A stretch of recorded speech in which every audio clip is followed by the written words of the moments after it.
शरद पवार गटाचे नेते राम खाडे यांच्यावर बुधवारी रात्री जीवघेणा हल्ला झाल्याची खळबळजनक घटना समोर आली आहे। 10 ते 15 जणांच्या टोळक्याने त्यांच्यावर धारदार शस्त्रांनी हल्ला केलाय। प्राथमिक माहितीनुसार अहिल्यानगर बीड जिल्ह्याच्या सीमेलगत मानगाव जवळ हा हल्ला झाल्याची माहिती आहे। राम खाडे हे सामाजिक कार्यकर्ते आणि शरद पवार गटाचे पदाधिकारी आहेत।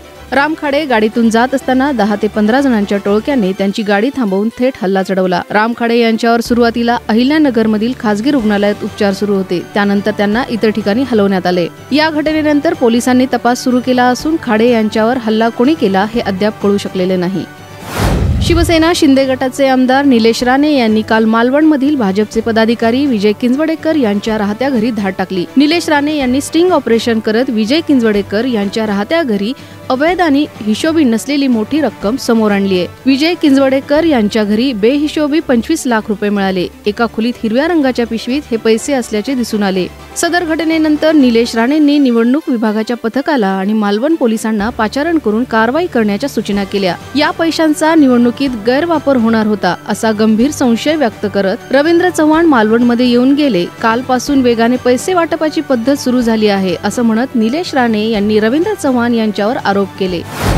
महाराष्ट्र राज्य परीक्षा परिषद पुणे यांच्या मार्फत घेण्यात येणाऱ्या पूर्व उच्च प्राथमिक इयत्ता 4थी आणि पूर्व माध्यमिक इयत्ता 8वीची शिष्यवृत्ती परीक्षा 2026च्या तारखेत बदल करण्यात आलाय। आता ही परीक्षा 8 फेब्रुवारी 2026 ऐवजी 22 फेब्रुवारी 2026 रोजी राज्यभर एकाच दिवशी घेण्यात येणार आहेत।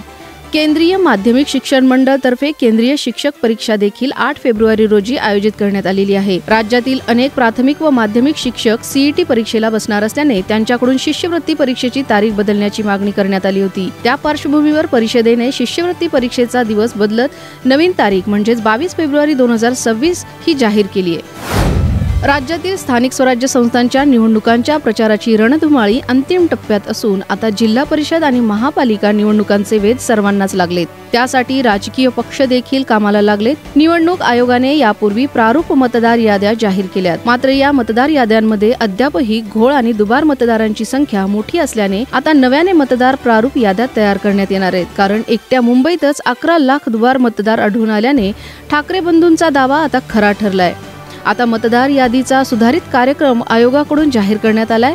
यापूर्वी अंतिम मतदार यादीसाठी 5 डिसेंबर ही तारीख होती, आता 20 डिसेंबर पर्यंत ही मुदतवाढ देण्यात आली आहे। राज्यात नगर परिषद आणि नगरपंचायत निवडणुकीसाठी 2 डिसेंबरला मतदान होणार आहे, मात्र निवडणूक आयोगाकडून एक निर्णय घेण्यात आलाय। नगर परिषदेच्या काही जागांवरील निवडणुकीला स्थगिती देण्यात आली आहे। मनमाड नगर परिषदेच्या प्रभाग क्रमांक 10 मधील निवडणूक स्थगित करण्याचे आदेश देण्यात आलेत। प्रभाग 10 मधून निवडणूक लढवणारे ठाकरे गटाचे उमेदवार नितीन वाघमारे यांचा हृदयविकाराच्या धक्क्याने मृत्यू झालाय, त्यामुळे या ठिकाणची निवडणूक स्थगित करण्यात आली आहे। मनमाडसह धुळ्याच्या पिंपळनेर नगर परिषदेतील प्रभाग क्रमांक 2 ची देखील निवडणूक स्थगित करण्यात आली आहे। तर बीडच्या गेवराई नगर परिषद प्रभाग क्रमांक 11 च्या राष्ट्रवादी काँग्रेस अजित पवार गटाच्या महिला उमेदवाराचे देखील हृदयविकाराच्या धक्क्याने निधन झाले, त्यामुळे या ठिकाणच्या निवडणुकांना स्थगिती देण्यात आली आहे। पेट्रोल आणि डिझेलच्या किमतीबाबत भारतासाठी एक आनंदाची बातमी समोर आली आहे। अमेरिकन दिग्गज JP मॉर्गन यांनी ही भविष्यवाणी केली आहे। त्यानुसार पेट्रोल आणि डिझेलच्या किमती निम्म्याने कमी होतील असा अंदाज त्यांनी वर्तवलाय। अमेरिकन दिग्गज JP मॉर्गनने भाकीत केले 2027 पर्यंत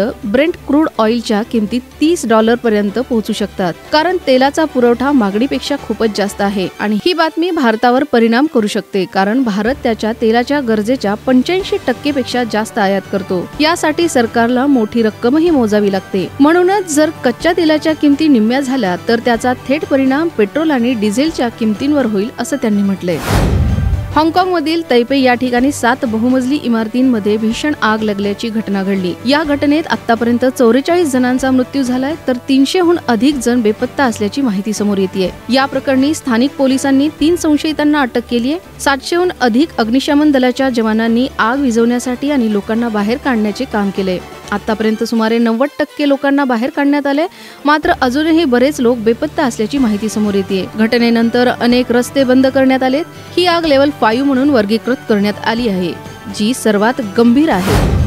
अमेरिकेच्या वॉशिंग्टन DC मधील व्हाईट हाऊस जवळ तैनात असलेल्या नॅशनल गार्ड्सवर गोळीबार करण्यात आल्याची घटना घडली आहे। या घटनेनंतर अमेरिकेत मोठी खळबळ उडाली आहे। या हल्ल्यात 2 नॅशनल गार्ड्स गंभीर जखमी झालेत। या नॅशनल गार्ड्सना रुग्णालयात दाखल करण्यात आला असून त्यांच्यावर उपचार सुरू आहेत।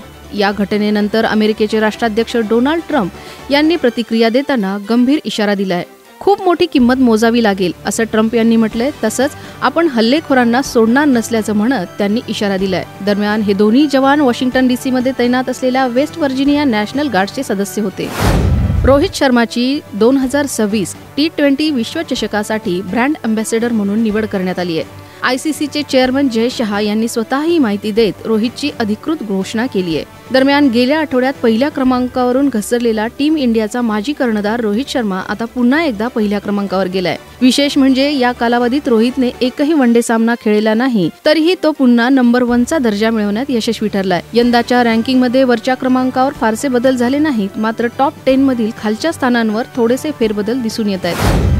सुप्रसिद्ध अभिनेते सचिन पिळगावकरांनी नुकतंच उर्दू भाषेविषयी केलेल्या वक्तव्याने ते प्रचंड चर्चेत आले होते. त्यांनी आपली मातृभाषा मराठी जरी असली तरी आपण विचार उर्दूमधून करतो असं म्हटलं होतं.